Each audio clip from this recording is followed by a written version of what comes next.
Nashville could soon be setting aside more money for developers. Metro's development agency wants the council to declare 3 more sections of the city blighted, allowing them to hand out more incentives. Investigative reporter Ben Hall says one group believes this is moving too fast. That's right. This involves more than $100 million of taxpayer money. Now the Service Employees Union has sent this letter to every Metro council member urging them to slow down.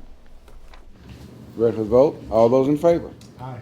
Those opposed? So moved. Metro's development agency has been busy approving new development districts. We'll be requesting $60 million in tax increment financing when this goes through to Metro Council.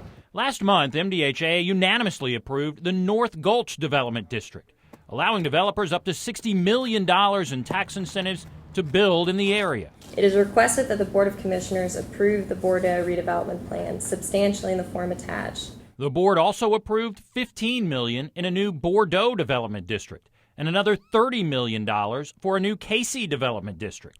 If approved by the council, it would increase the city's pool of incentives by more than $100 million. I just don't know how much more money that this council and this administration can give away.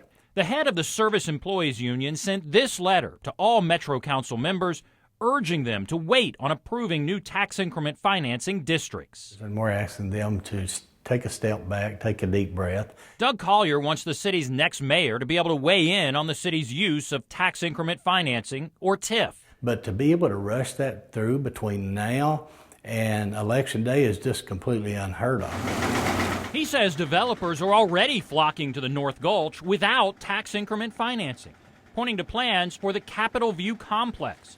It will include 1,000 new apartments, retail, parking, and a new grocery store, all surrounding a 16-story headquarters for HCA. We've been considering this for a long time to kind of close in the downtown, all of downtown into one redevelopment district or another. In their presentation to the board, MDHA officials said the North Gulch is close to downtown and is a natural fit for a redevelopment district. But service workers aren't the only ones concerned about the city's use of tax incentives.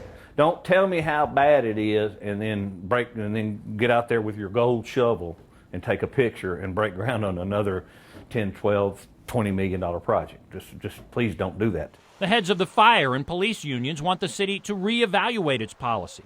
Even the current finance director told us the next mayor will have to decide if TIF is affecting the city's ability to pay for city services. Going forward, there will need to be a discussion as to whether it's having a detrimental impact on the city's operating budget. But Collier says in the final months of this administration, the council should not approve a large increase in tax increment financing. We're talking about over $100 million, and the taxpayers of Davidson counties are the ones that's going to be holding the bag for this.